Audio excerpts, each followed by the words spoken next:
Good afternoon, everyone. Thanks for being here. We had a big day today in the Florida House. The biggest thing we did was not host the Lombardi Trophy, although that was pretty neat to have the Tampa Bay Buccaneers organization represented, particularly having Lombardi Trophy on the floor today. But the most important thing we did today, in addition to getting our budget in the proper posture for conference, was to pass the most robust proposal that impacts flooding and sea level rise in the United States. For years, I've been saying that Florida can be a national example for resilient communities. I mentioned in my designation speech, I penned an op-ed along with Senate President Simpson this summer about it, and we announced our agenda alongside many members recently in St. Petersburg.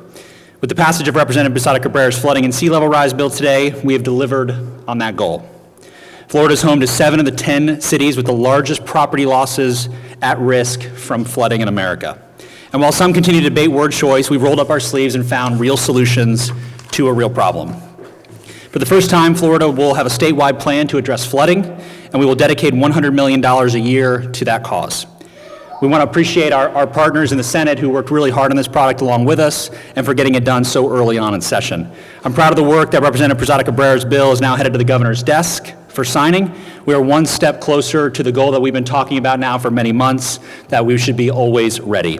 Today we also passed our House budget, and we're now getting into the position for a productive conference with our Senate partners. I've invited Chairman Trumbull here today to some availability to answer your questions. But before we get to your questions, I'm going to offer him make some comments about the budget.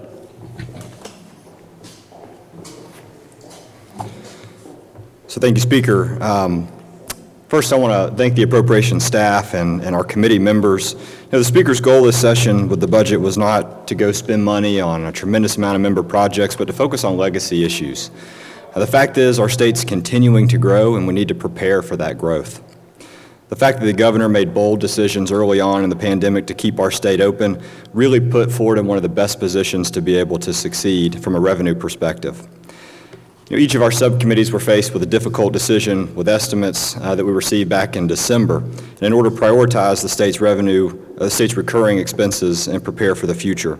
Obviously, targeted reductions were made in areas that had greatest flexibility, particularly those that received substantial direct federal funding.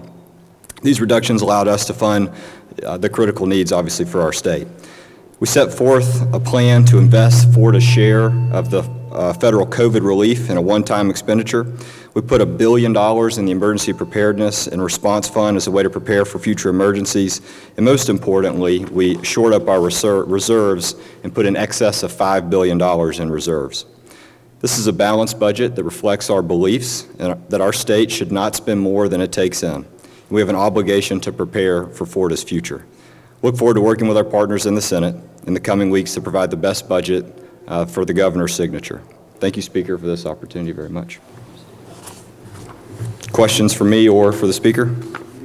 Chairman, about with the new recurring revenue that under the new projections that we see, is that going to help the cuts to Medicaid? I think you guys have like $391 million to cut through.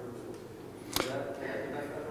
Yeah, I think a lot of things could have the potential of changing with the new revenue numbers, but what you have to look at is a lot of those Medicaid cuts are recurring cuts, and a lot of the new general revenue numbers are non-recurring revenues at $1.5 billion that came in. So I think we still have to continue to look at where we have a lot of flexibility. From a presentation standpoint, I know the $10 billion outlined the back of the bill now, but the specifics and kind of getting into the weeds and how that is the chamber going to spend it. How do you guys? What's the path forward there? Are you guys going to indicate?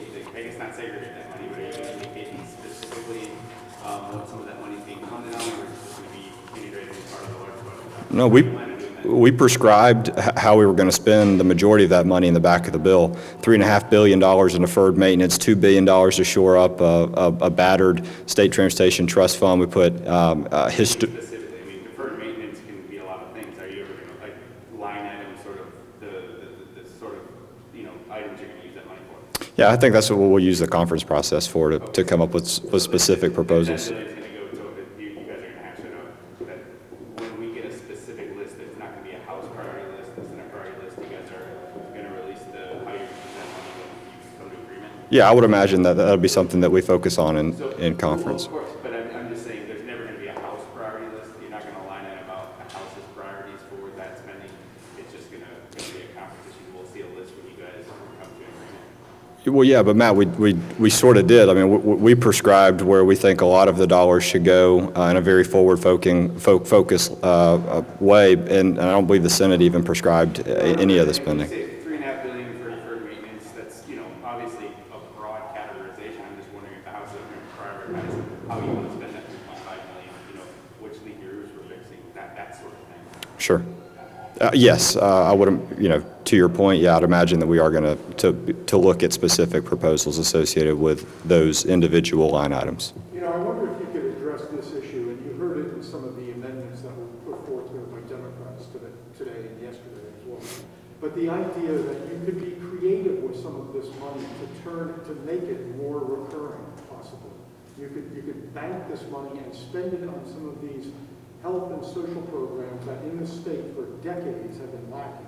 Instead, you're putting it into some of these, back of the bill items where deferred maintenance, does the state really have $3.5 billion of deferred maintenance that needs to be You're welcome. paid? Sorry. Yeah, John, I think that, first of all, We're really not be helped more by this money rather than Yeah. putting it into. No, I get the question. I think that, you can't make non-recurring money somehow recurring, right? It's one-time money that the federal government has sent down. So for example, you say, deferred maintenance, and Chairman Trumbull, I think, characterized it correct, which is what the House's proposal was to look at the items that are one-time things. This is one-time, non-recurring money that has been sent down from the federal government. So what are the one-time needs of the state that we can invest in, realizing that there's not going to be another $3.5 billion behind the $3.5 billion in deferred maintenance. So to answer your question about deferred maintenance, the answer is absolutely. I know that's shocking that we have that much money out there in deferred maintenance on the things that we own as a state, but we do. One of the reasons that, in conversations with Chairman Trumbull and the committees, and we decided to include that, is exactly for that reason. It's not something that politicians get terribly worked up about. I ran for office and we're going to do deferred maintenance. Probably not something you're ever going to hear, nothing you're ever going to write about. It's not a very sexy topic. Nobody gets to show up at a ribbon cutting that says, look at the brand new roof. No one does that, which is why we focused on it. Because if it's going to be one-time money in this sum, this is an opportunity for us to get, this massive snowball that's heading our direction of all these buildings and things that we haven't, prepared to fix, and begin to do that. If I could follow up with that, a lot of people would also think it's shocking the waiting list for agency for persons with disabilities in this state. Yet there doesn't seem to be an urgent to try to figure out something to make this money apply to them. Sure, I'll give Chairman Trumbull the opportunity to give some specifics on it, but I'll say this again, you're asking a question about a recurring expense.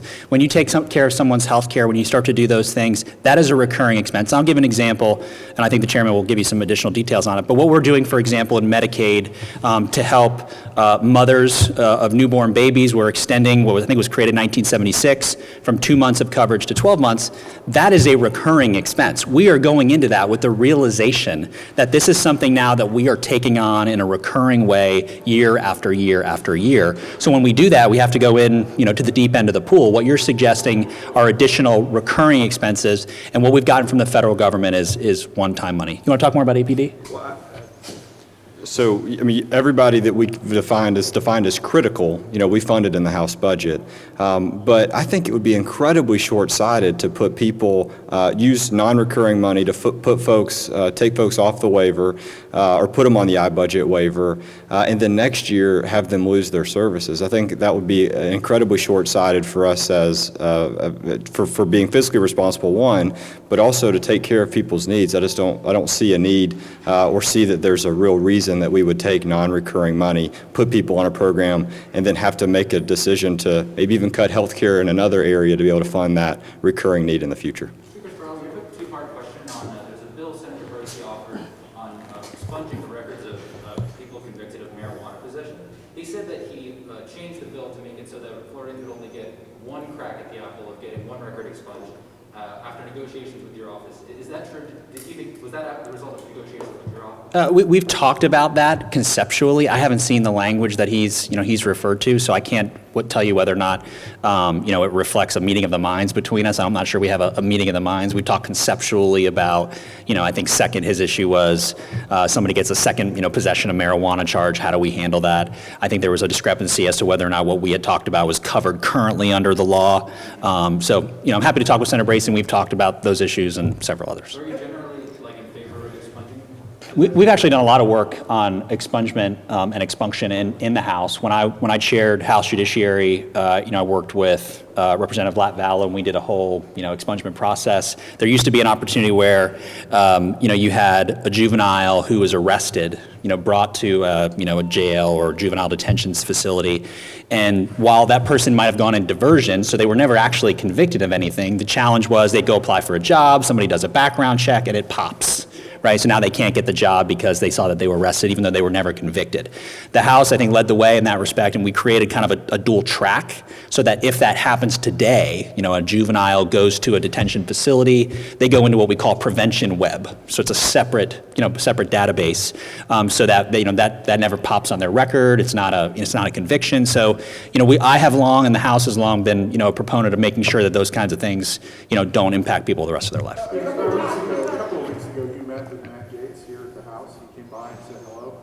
Wanted to get you worked with him in the past, and I wanted to get your thoughts on the allegations against him and the fact that he has steadfastly denied them. Yeah, I saw Matt a couple weeks ago. He came by to introduce, his fiance to me.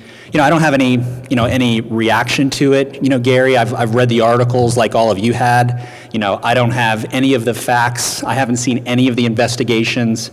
I'm a former prosecutor, right? So when things pop up in the legislature about criminal justice policy, I always say, well, where's the police report? What's the police report say? What are the facts? I'm assuming that will all come to light. I hope for everybody involved, it comes to light very, very quickly. How do you expect the budget to inflate, given the extra $2 billion in general revenue estimates? I mean, the House said 97, the Senate's at 95. I mean, are we looking at a $100 billion budget potentially? Well, we're going to see how things go in conference. I think I actually, I kind of like how we're lined up with the Senate. I think that the differences are really not that stark. And as we get into that position to negotiate with them, I think that we're in a good spot to do that. On the resilient floor, have you had much interaction with the governor on the direction that you're going? Yep.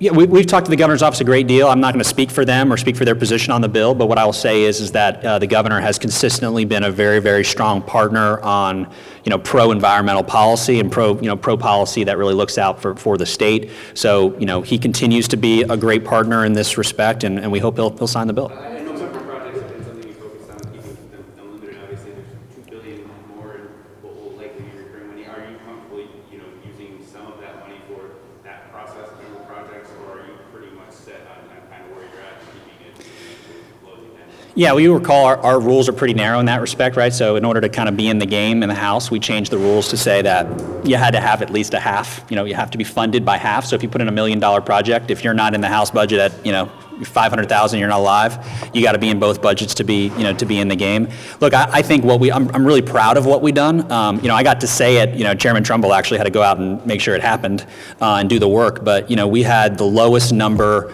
of member project requests that we've ever had since we started keeping track. We have the lowest number of funded projects in the House budget than we've ever had since we started keeping track. So as the members really took to heart the fact that we were coming into a really, really tumultuous time, and we had asked them to keep that in mind when they put in member projects. It's a testament to the chairman and to the members that they heeded that advice, and I'm proud of the fact that we have limited the number of projects significantly. In a sense that there's $2 billion more now, would you consider waiving? Are you steadfast in the rules related to projects? Or? Yeah, I can tell you this: nobody's looking at $2 billion and saying to themselves, "How much of that can we spend on projects?" That is not nowhere near where our thought process is. The Senate has proposed the closure of prisons, and I know that in the budget proposal that was rolled out by the House, it makes it a little bit optional. The corrections secretary has been fairly vocal about his disappointment with those proposals. Where are the negotiations going on, and is that a realistic proposal to close down a prison and potentially I think it's interesting that you had, the Police Benevolence Association, who represents the prison guards, right, who came out and said, we agree, we think that you can close some prisons based on staffing, et cetera. I've spoken to Secretary Inch. I know his concerns. I think that the approach that we took in the House budget, to your point, was we believe it. We believe that they can do this. We think it's going to be more efficient staffing, and that this is a way for us to deal with some of those issues. So we gave the incentive. If you can figure out a way to do this, to do it safely, to do it efficiently, then you can take the savings and use that on salaries in the prisons, which we of course all know is a challenge. So we used a carrot approach for DOC to figure out, is there a way to do this? But would it be a requirement to demolish the prison? That we didn't address that in the budget. Speaker, did you have a chance to look at the Senate legislation that would make some changes to gaming to the individuals? I don't know if the House has considered it yet. I have not had a chance to look at it yet. I've certainly had conversations about a gaming commission in the past, and that's something that is very attractive to me. I think I share President Simpson's affinity for the idea of a gaming commission, so long as it is real, it is aggressive, it's a real gaming commission. I think that that's something that could have a benefit. What's your interest in the Senate that commission as law enforcement authority for gaming law? Pretty much would take the role of DPPR, I assume. And what intrigues you about it? Yeah, look, it's certainly not a criticism in any way of DBPR. I think that gaming is very complex. You go to states who are very, very accustomed to regulating gaming, that like New Jersey or Nevada, right? They have very, very rigorous. It's a very serious thing, the Gaming Commission, and I think it carries a great deal of weight. DBPR regulates a lot of things for the state of Florida. One of the many things they regulate is gaming. Do I think that there's a benefit of having a very specialized regulator in the gaming space? Yeah, I think that has benefit, especially considering the level of sophistication that's happening out there, both in the legal gaming space and the illegal gaming space. We don't talk about the illegal gaming space a lot, but you have online gaming happening, you have online sportsbook happening in the black market.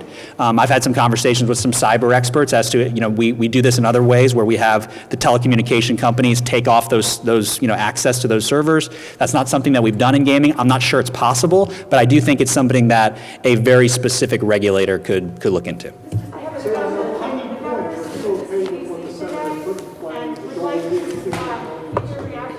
We have household fight going on here. John, on the Piney Point issue, I've met with Representative Robinson. I've spoke to Senator Boyd. Obviously we're all greatly concerned about it. They were on site. I've spoken to them. We're going to look at it in the budget process, but certainly we want to make sure that that situation is contained, that it's under control. Very personal to me. That water, some of that water is dumping into Tampa Bay, where I'm from. So this is something that we take seriously. As you know, we did the hearing in the pandemic committee to start to look at those issues. We want to make sure the company is held accountable, both monetarily and otherwise, and make sure that we're doing what we need to protect Tampa Bay. Thank you all. Appreciate it.